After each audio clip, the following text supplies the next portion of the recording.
Here we are at IBM A 2018 with Stephen Mougin, who is known to many as Sam Bush's longtime guitar virtuoso player, but he also does so much more, plays with other bands in other areas, and has a record production company. And tell me, is Dark Shadow? Yeah, Dark Shadow Recording is the name of the label. It's not only a small record label for primarily bluegrass acoustic music, it is also our recording studio and our video production and all of that. So it's kind of all encompassing. It all nurtures each other. And it's down in Nashville, I take it? Yeah, we're in Goodlettsville, Tennessee. Oh, Yep, okay. just north of Nashville. And I know, as I mentioned before, I was speaking with Mile 12, and they had some really great things to say, that as far as their growth and success, they speak very highly of you being part of it. I guess, was that on their last album? That is, yeah. I had the pleasure of working with them for their last project. And, you know, my background is as an educator, both as a musician, but I went to college to be a music teacher. Oh, really? I studied for, as my degree is in vocal music education. I taught from where? UMass Amherst. Oh, so you're... I'm from Western Massachusetts You don't originally. sound like you're a Tennessee. So, you know, education is a big component of everything I bring to my production style and engineering and all of that, working with bands. It's just an extension of educating, and the work that I've done in that kind of field allows me to really dig into the details, analyze what's going on, and make some adjustments and offer some critique that folks can hopefully use to make their performance tighter, better, what have you. And I will say, I will commend the Mile 12 folks. They're the first band I worked with who listened and did every single thing that I suggested along the way, and I was really proud of them for digging in and working as hard as they did. They moved a lot quicker than most because they simply work harder. And I think that's one of the big components of everything we do. The folks that are at the top are usually the ones that are really busting it the most, and I feel strongly that just work ethic, and that's what I do. I'm all about quality and hard work, and I think those two ingredients, you can make a lot of stuff happen. That's great. Now, when you came out of school, you must have played around. You got different jobs, playing with different things, and a lot of experience to allow you to the position you're in now. And you must have had to invest some money to get all the things you need to make this whole project work. How long was it from the time you came out of school until you were able to start the Dark Shadow Productions? Well, Dark Shadow Recordings officially started as a releasing label in 2009. What does that mean?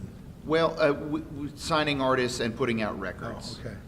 Oh, okay. Studio gear acquisition has been ongoing since I moved to Nashville in 2002. Oh. And of course, we're creeping up on 10 years now. So it's not been a quick process. It hasn't happened overnight by any stretch. I graduated college in 1999. I went and taught for 3 years at a middle school and high school in Western Massachusetts, teaching choir director and general music and that sort of thing. I directed the musical theater and all of those things. So when I moved to Nashville in 2002, got to play with a bunch of wonderful bands. What made you do the trip? If you were a music teacher, which everywhere there's a music teacher, and so you're playing out, probably couldn't go too far from home because you had a regular day job. You know, when I turned 15, performing in a band from Western Massachusetts called Thunder Mountain Bluegrass, and we toured from the time I was 15 to the time I was 25. And we played all kinds of festivals throughout New England, upstate New York, down as far as, basically about as far as Pennsylvania, but that upper quadrant right there.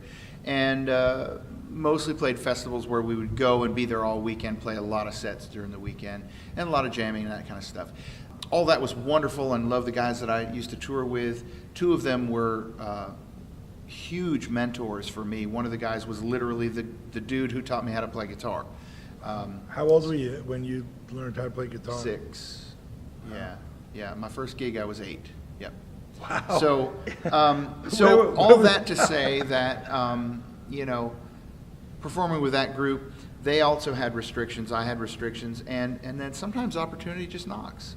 I had the chance to come to IBMA in in Louisville, in I guess that would have been 2001, fall of 2001, and ran into some folks that I'd met earlier on, got an opportunity to audition for a touring gig, got the gig, and then I was fortunate enough that the school I was teaching at offered to give me a 1-year sabbatical to come try it out and then come back if it didn't pan out. So I did that. I came down. I loved the Nashville scene, loved the camaraderie and the wonderful musicianship and so much of the bluegrass music, which from Western Massachusetts, I'd constantly have to explain myself. What do you do? I play bluegrass. What's that? And in Nashville, everybody knows what it is. Everybody does it. There's an incredible community of amazing players down there. So I really dug the vibe of all that. And like I said, I played with a ton of different bands,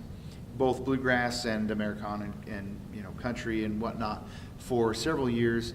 And then landed with the Sam Bush Band in 2006, and I've been with him ever since. Were you with any particular band for a long time before Sam, or were you doing session work? Oh, always doing sessions with whomever called, and But when you first went down to Nashville, nobody knew who you were, did they? well, I was hired in a band, so because of that, I was able to move down. I never would have made the move if I was just coming on speculation. So I was hired to be a participant in a band, came down, made the move, and was with them for about 1.5 years, and then moved on to, like I said, a bunch of other things. I was technically in the Melanie Cannon band when I left to join Sam Bush's group. And with Melanie, she didn't have a lot of shows, and in fact, several of the people I was playing with, Audie Blaylock, Melanie Cannon, Randy Coors, I was playing in all 3 of those bands pretty heavy duty for the course of about 2 years, but none of them had the quantity of gigs that would really make an entire year's worth of salary. And so, a lot of work and a lot of playing, and of course, I play guitar and mandolin, and that was a huge advantage for me, and I can sing multiple parts. So, folks, I wound up playing a mandolin with Audie Blaylock, but then I played guitar at first for Randy Coors, and then over to mandolin. Sorry, the other way around. Started on mandolin, then I went to guitar. And then with Melanie, it was back and forth depending on. So it made me more employable because I could play either instrument and sing multiple parts. And there's not much mandolin playing for you now with There's Sam. not much, no. With Sam, it's all about the guitar, and I haven't really touched mandolin much in the last, this is my 13th season with him. Wow. Yeah. Wow, that's pretty cool. Yeah. And wow, that's pretty cool. So now when Sam is touring, that's priority number 1. And so what happens with your production company? Does it just sit, or do you have a staff there? Well, the company is truly a mom and pop thing. It's my wife Yana and I, and touring with Sam is mostly about weekends. So for the most part throughout the year, I have the midweek to do label stuff at home. So you're able to even do some work on the road? Definitely, yeah. I do, some audio editing and that kind of thing on the road. I've done audio editing, video editing, photo editing, that kind of stuff I can do in hotel rooms, which I do a lot. Now, I know from hearing the little while I spoke with the Mile 12, they said that you were like so much of a mentor more than anything.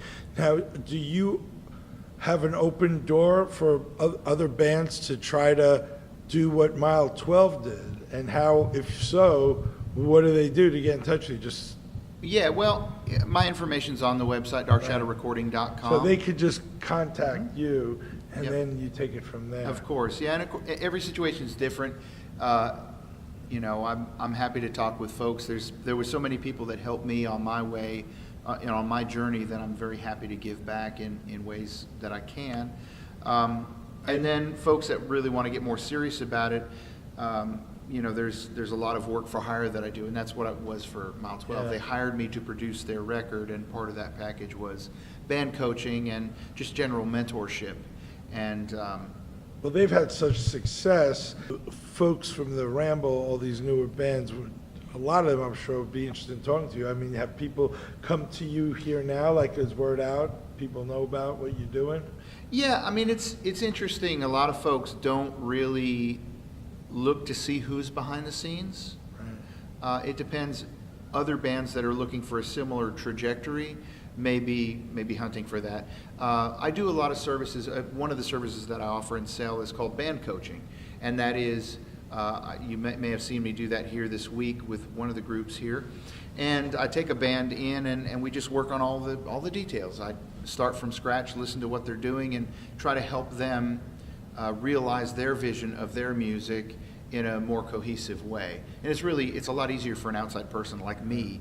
I'm not invested in each note that each person is doing, so it's easy to change things up and work on basic musical concepts to tighten, refine, work on their performance, all that kind of stuff. And that's a product that I sell, and folks can just contact me for that kind of stuff. And are you putting out music creatively of your own as well, like your own CDs and stuff now? It's the And cobbler's there's only shoes 24 Yeah. hours in a day. I'm infinitely better at working on other people's projects than my own. And I started an album back in probably 2004, and hopefully someday I'll finish it. I don't know. I very much. You need to be your own customer. Yeah, well, it's hard. It's hard. When there's other people, there's other folks to be accountable for. And I want to help people do the best they can, so I'm very passionate about the work that we do. With my own stuff, it's just never good enough for me. And I have a very high standard, and I'm too close to it. I'm actually also in need of a producer to help me get through the boundaries that you get in the studio. It's nice to have an outside person who can just say, that was great, or you know what, you really need to do that one again because it's not quite what you're looking for. Well, I imagine when you're working with Sam, there's a lot of creativity on your own part that you have to do, and I'm assuming that he has you're not the producer, he has someone else coming in who's handling all those things. Now, does that become difficult for you, where you're normally the guy hired to make these suggestions, but now someone else is hired? Do you have to like bite your tongue and not say anything, or I guess you can only go so far, or? Well, with Sam, all the stuff we've done has been self-produced by him. So he was he's the a producer. Oh, I see. And he's a very inclusive producer, Right. meaning, he would have the list of songs that he wanted to do, but then we'd go to his house and sit around and work out the arrangements as a collective unit. Right. And so my ideas went out there as well as everybody Right, so else's yeah, ideas, right, and right. we we constructed based on that. And that's precisely how I like to produce. I like to sit the band in a room and we all throw out ideas, and some really good ideas and some really terrible ideas come from everybody, me included. And I think that's important to kind of create that thing together. And Sam produces that way on his own stuff. And so I don't know, it's such a different role for me. I'm collaborator and guitar player for that, but I don't know. It's not difficult for me to sit back. It's less responsibility for me. I just have to play. Right. Which is its own challenge. Yeah. But it's not weird for me at all. I rather enjoy it. And we're crazy fortunate. Scott Vestal is a world-renowned producer as well, and he's in the band. And he has a recording studio as well. So, and Todd and Chris are playing sessions all the time. Sam's a session player from long ago. He's played on countless records. So there's just so much experience. When we walk into a studio, we kind of know what we're doing. The whole group does. And it's a different dynamic than if we're just playing on somebody's record. What was it like, taking a step back, what was it like when you decide you're now gone to Nashville, you're doing what you're doing, everything's cool, then you get the call from Sam? Because, I mean, I know Sam's everybody's hero from, I mean, since anyone starts listening to the music, he's Sure. Sure. So what I'll say is that between the years of 2002 and 2006, budget was slim in my world, and I did all kinds of side jobs to just scrape enough money to put gas in the car. I had some very, very good friends that let me stay with them because I was technically homeless for a while. I mean, I didn't have my own place of residence, Right. and they just let me, they had a spare room and let me live there for about a year and a half because, you know, gigging is hard. If that's your sole income, it's really hard to put together enough to make that worthwhile and really sustain what you're doing. So I went through a very slim time, and through that, during that time, I was meeting people and playing with people, and the Sam call wasn't purely accidental or unexpected. The guy that I was living with had a radio show at the time, and he had interviewed Sam, and Sam had just mentioned to him right before Thanksgiving that Keith, the former guitar player, was going to go back out on the road with the Dixie Chicks when they went back out on their tour thing. And then I had Thanksgiving with Richard Smith and his wife and the folks I was living with, and he mentioned that to me. He said, "Oh man, you need that gig." And I said, "Yes, I do. That would be amazing." And I was right on the verge of moving back to Massachusetts. The band director that was there in Mass when I left was just about to retire. We'd already set up. I was going to just slide in, take over his old position, and resume life up in Massachusetts and kind of leave bluegrass as a weekend hobby. I was resigned to do that, but then there was this little glimmer of, well, be cool if I could get to play with Sam. That would be amazing.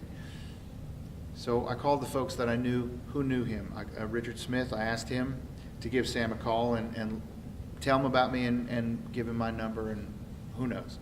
And I asked Sim Daly, who was a good pal of Sam's and a good pal of mine, who to do the same. And then I called Scott Vestal, who I played with Randy Corr's band.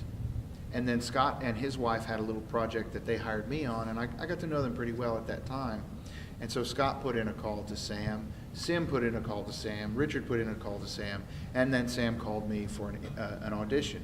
He said, "Stop telling people to call me already. Yeah, Let me yeah, use yeah. my phone." So that was, you know, I feel really fortunate that I was able to ask friends to do that on my behalf, Yeah, and that they were sure. willing to, and he was receptive to that.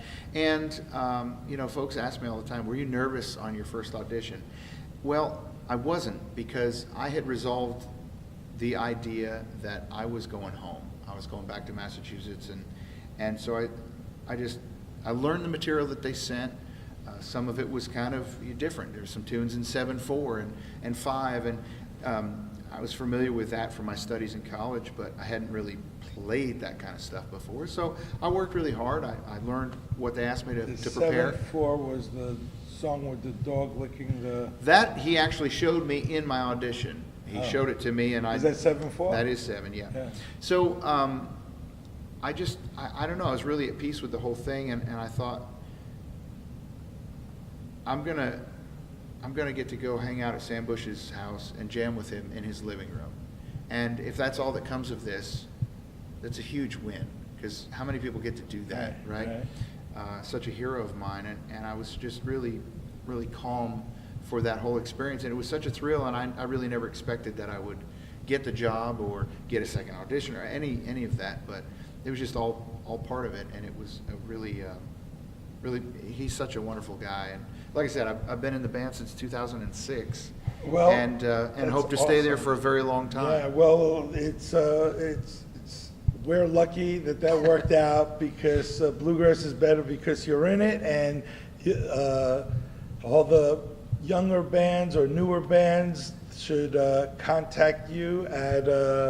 Well, Stephen at darkshadowrecording.com, or just go to darkshadowrecording.com and hit the contact. And Stephen is spelled... Stephen. Mougin is Mougin. If you're looking for StephenMougin.com, that's available too. All right. Well, thank you so much. All right, thank you. Take it easy. Appreciate it. Yeah, man.